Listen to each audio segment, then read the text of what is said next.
wai ashe mutane na haka suka yi banna. Abin sai dai a ce inna lillahi wa inna ilaihi raji'un. Daga baya muke samun labari akwai mutumin da ya saka miliyan 20, akwai wanda ya sa miliyan 12, akwai wanda ya sa miliyan kai ba su ilwa irin su. Lalle lamarin nan akwai izina a ciki, akwai izina babba. Sai daga bayan suka zo suka yi jere Anita a komisariya kuka karan wa ko kuma ku kama kukan kuwa ne lokacin da kuke zuba ana gaya muku ba ku dauka.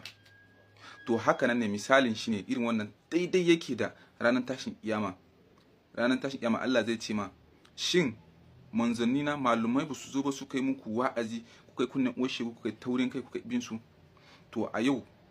kowa gaskiyan shi ne zai cece shi, aikin shi ne zai cece shi, abinda ka aikata a duniya shine zaka girba a yanzu. Haka nan ne a duniya ma ana maka wa'azi ana gaya maka baka ji, to wallahi nadaman da zaka yi a lahira sai ya hina daman da wanda aka damfara kwanan nan suka yi shi. Shi yasa idan aka baka umarni da kyakkyawa abinda ake so kai tsaye kai aiki da shi, karka ce zan tuba sai gobe. Su ma cewa suka yi landi zan cire kuɗi landi sai landi ba ta yi ba. Allah rufa mana asiri. An tebewa albishirinku ku ce goro. Vi asarar da kuka tabaka ba tare da kun shawarci uban kowa ba, kuka je kuna ta zuba kudaden ku ba ku shawarci kowa ba. Aka zo a gari aka tayar da ku, muna taya ku jajen wannan. Banda jaje da muke taya ku sai aje ga nan na tawa wallahi da banzan ku yace yana son matasa guda 50 su zo a musu farmasiyo, akwai muku yadda ake sarrafa madara, yadda ake sarrafa cuku, yadda ake sarrafa wake, yadda ake sarrafa hatsi da kuma gyaran injina irin su ajeje ta sau, irin su atiya, tricycle. Ko wanga abin farin ciki ne same ko ga tabewa da ta rufe da kuma alheri ne. Allah kara.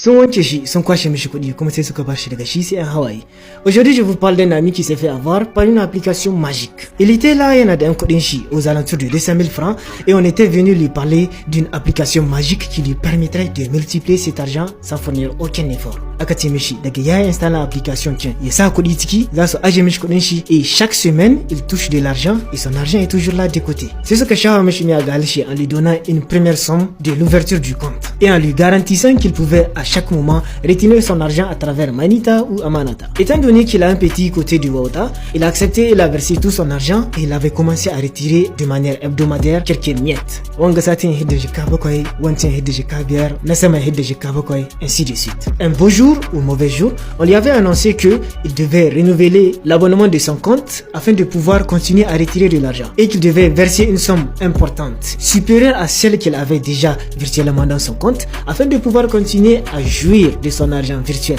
et sans pouvoir retirer son argent. Et il avait aussi la possibilité d'inviter d'autres personnes, ceux qui allaient lui donner de la rémunération et ceux qui allaient et aussi les piéger. Et là, il ne pouvait plus se retirer. Akati wande kamu ba kenjaiwa. Son ami à lui était un peu plus bas et il avait invité d'autres personnes. Il s'est même porté garant de l'application, ce qui lui a coûté très cher. Actuellement, il n'a plus d'argent, il ne pouvait plus retirer, il ne pouvait plus réactiver son abonnement et son argent, c'est de Allah Yaisa. C'est ce que Barche de Honko, Baba Ashana. Alors je tiens à préciser quelque chose de très important. Dans le monde de l'informatique, ne vous faites pas avoir. La seule manière de renouveler son argent sans travailler, c'est peut-être à travers la crypto-monnaie. Et là aussi, vous travaillez parce que votre appareil est utilisé. Ces ressources sont utilisées pour faire du minage. On utilise les ressources de votre appareil pour lui faire beaucoup de calculs, des calculs nécessaires pour permettre à d'autres de faire des transactions. Et il est quasiment impossible à l'ordinateur de multiplier de l'argent sans travailler. Alors ne vous faites pas avoir par une illusion de crypto-monnaie. Ne vous faites pas non plus avoir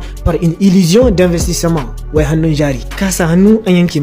Si vous voulez investir votre argent, investissez-là dans un domaine que vous maîtrisez ou dans une entreprise que vous connaissez et non pas dans une application qui a une adresse web très bizarre. Parce que là, non seulement ils prennent votre argent, mais ils vous prennent pour des pigeons. Alors faites attention, ne vous faites pas avoir et abonnez-vous, c'est beaucoup plus rentable. Basir Jomaipan, shugaban kasar Senegal, wato ya gidda Premier Minister Usman Sanko, wanda sun ka taso tare suna gogolmai aboki ne na kudda kud. Wai yau gashi rana tsaka. Wai ya gidda shi daga saman wannan matsayi na Premier Minister. Kai na rantsi da Allah inda zaka sanin cewa president ne namu na Africa, wallahi sauran su baki ɗaya wallahi dilan kan ne ba su aiki na suke ba. Kuma karshen ta wannan shege dan munafika, wannan Emmanuel Macron shi yasa aka gidda shi. Na rantsi da Allah sai ka rasa ma wasu ma miye suke sha, yalla kukin ta suka sha, yalla kwaya ta suka sha, wai kaga wai wani president na wata ƙasa yana can yana mulkin wasu wai ya zaka nan Afirka kuma yayi mulkin ku yadda yake mulkin wadaci abin da yace muku ku yi shine kuke yi ku ga kuɗi babbe albarka Usman Sanko tare an ka san ku Basiru Jumai bai ko ni kuke yi tare kuke yi ne wai yau gashi wai kam haula gwati kai yau gashi ka ci amana ta wai ka gidda shi kai ga kaɗi babbe albarka yanzu ka samu mulki ka samu matsayi mulki nan za a bar shi duniya wallahi ka ji na ji nan za a bar mulki a duniyar nan Usman Sanko kwasan Basiru Jumai bai ya san tare da Usman Sanko san shi wai yau ya gidda shi daga saman Prime Minister saboda Emmanuel Macron mun san da saboda Emmanuel Macron ka gidda shi kuma shi yace ka gidda shi ubangiji Allah ya yi mu albarka fartaji la yi mai teleker ku ba su jin Hausa ku dai ku musu fartaji uban su ya daddaba mu a kai Basiru Jumai ba uban ka ya daddaba mu a shahidi babba albarka Usman Sanko ko san ka tare da Usman Sanko san ka kai ga ka tsidan ni Emmanuel Macron ya shiga tsakaninka da abokinka na kud da kud wai kai ga kafar da yi na rantsi da Allah presidentin nan mu na Afirka gaba dan su saura wallahi dilan kan ba san aikin da suke yi ba ta ya mutum zai mulka wasu kuma yanzu kai mulki Assalamu alaikum warahmatullahi wato wannan shine bayanin da yasa aka sabke Usman Sanko jama'a kowa ya san an sabke Usman Sanko jiya ko shekaran jiya da daddare ga bayanin da Usman Sanko yayi a cikin kasar Senegal shine dalilai wanda suka sa aka sabke shi Usman Sanko ya zargi gwamnatin su ko kudin da aka yi farfaganda kudin da aka yi campaign da su miliyar 8 yace wannan kasa kamar kasar su yadda take cikin fama ko kuma kasa karamar kasa irin wannan kasa wadda take karamci take falfadawa kasa wadda take tasowa cikin harkoki na kasuwanci economics wadda take da karamcin kuɗi da karamcin arziki bai kamata a ce an kashe miliyar 8 ba jama'a miliyar 8 kuɗi ne wanda duk duniya in kana da su ka wuce ka tai wata kasa duk duniya ba kasar da mutum zai ji da wannan kudin a ce mai talaka yace wannan kuɗi ne masu dimbin yawa yayi Allah wadai da kalubalen da gwamnatin su da suka yi farfaganda ko kuma aka yi campaign wanda kudin da aka yi campaign wanda ramcan su ne aka yi ramcan kudi ne aka yi wanda aka yi miliyar 8 aka yi campaign wannan shine kalubale na farko kalubale na biyu jama'a ya kalubalanci wannan kungiyar nan ta luwadi da madugo wannan kungiya ta luwadi da madugo Usman Sanko yace shi wannan kungiya ma ba ta da kima da daraja ba ta kai matsayin da zai kama sunanta ba a bakin shi yace wannan kungiya da ake cewa za a kawo ta a Senegal ko kuma ya ji akwai mutane masu wannan alaka su sani suna gabda fuskantar manya-manyan hukunci ya ce akwai employers akwai wai 'yan social media employers wanda suna da social media suna fada a suna cikin wannan kungiya akwai 'yan siyasa wanda suke cikin wannan kungiya to duk wanda yake cikin wannan kungiya yana mai albashir da kamu cewar yana shi shirye yake gab yake ya ba da izini duk wanda yake da cikin wannan kungiya za a kama shi kuma zai fuskanci mummunan hukunci akan wannan kungiya bai yarda da wannan kungiya a kawo ta Senegal ba a matsayin kasar Senegal kasa ta musulmai yace ko can turai ba kowace kasa bace ba sai kasashen da suka lalace kasashe wanda suke alfahari da alfasha wanda ya zamanto suke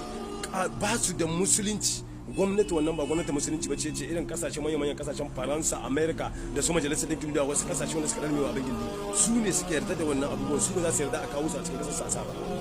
kai tsaye yana gama wannan kalubalanta da wannan diskur da kalubalanta wannan kungiya ta madugu da luwadi da kuma kalubalanta irin yadda aka yi almundahana da kudin da aka je aka yi ramtuwa aka yi kamfen miliyar 8 shi kenan kawai aka turo da takarda aka ce ne gashi an sabke shi daga premier minister ma'ana gwamnati wannan shugaban gwamnati nan kai tsaye ministan ta rushe kuma ya rushe da asali to yanzu shine abin da mutane suke gani yan Senegal duka kuma suna goyon bayan Usman Sanko su Usman Sanko shine nasu Usman Sanko kuma mutum ne revolution dan kishin kasa ya nuna cewa a kasar musulmi suke su musulmai ne ba za su yarda ba wannan kungiya a zo musu da wannan kungiya a kawo ta cikin kasa da duka ba wai kungiyar nan ba duniya take yaki ma da duniya in ba ka yi tsaye-tsayen da ka wannan kungiyar nan ko da wuya ko ka ba za a samu kai ta ba Uganda shugaban kasar Uganda ya ce ba za su yarda da wannan kungiya ba za a kawo ta ba kai tsaye majalisar ɗinkin duniya da America da bankin labar da lamani suka janye duk tallafin da suke bashi Saudiya ta ce nawa ne ake bayar tallafin nan su za su bashi shugaban kasar Uganda ya taka rawar gani da nuna shi bai yarda ba a kawo wannan kungiya amma da sauran kasashen mun nan wasu kasashe da demokrasi ta zama sosai da wasu kasashe wanda ya zama to musulunci bai da karfi an kai wa'annan kungiyoyi an kai wannan mutanen banza an ba su dama an ba su lasisi muna addu'a ubangiji Allah ya kara shiryar da mu ya ba mu shugabanni masu kishin addinin musulunci ya ba mu shugabanni masu kishin al'umma da yankin mu da addinin mu dan kare mu addinin mu da kare mutuncin mu baki masha Allah masha Allah. Wallahi ni bayyana kala ministan tana burge ni. A yau ne da ministan ya zo.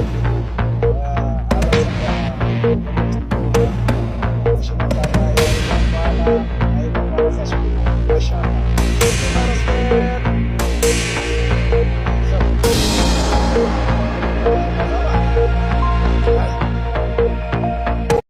Yabon gwani ya zama dole. Wanga da kuke gani shine Minister da Finance et de l'Economy, ministan kuɗi kenan, Mamman Lawal Abdurrafa. Buku nuro alamu sun nuna ba gari ya sake. Ma'aikatan gwamnati to wanda ka gani cikin annashuwa, dariya, ana haiku sai kuma dan turancin nan na tashi. Ya zuba musu. Ka san shi fa ma'aikacin gwamnati da ka ganshi fa tsari gare. Abin da ya tsana a cikin rayuwar shi, abin da functionary shi ya tsana ID programming shi. Salar kan shigo ma ya yi sai interval kan shi fa, interval until leven ta haka zuwa leven ta haka salar ya shigo. In ka ji ya ce ma o plitar rana kaza salar ya shigo. Amma lokacin na aka yi har aka kai su le plitar kin nan salar bai shigo ba, to fa za ka gani fa alamu sun nuna ya sake. Nan ne za ka iya irin wannan mugun turanci ko ka shi iya kuma le gouvernement peut accepter da ko ka shi iya cewa le test de la loi dit laluwa di haka to bincika ka gani ba a zuba mai albashin shi ba, amma yanzu ka gan su nan ana annashuwa ana dariya. Ni na dan uwana dazu na rake shi ta sai mu me yake cewa rago na ce me ya ne mun ta yuri ko yace ba cikin wannan zuwa su yace gaskiya da karbiran ne yace cikin nan ma ana samu kai zage ta sai ragon shi nace ashe sun dafe hatta fare tirete sun dafe fa. Minister kin ga fa iya kokari fa,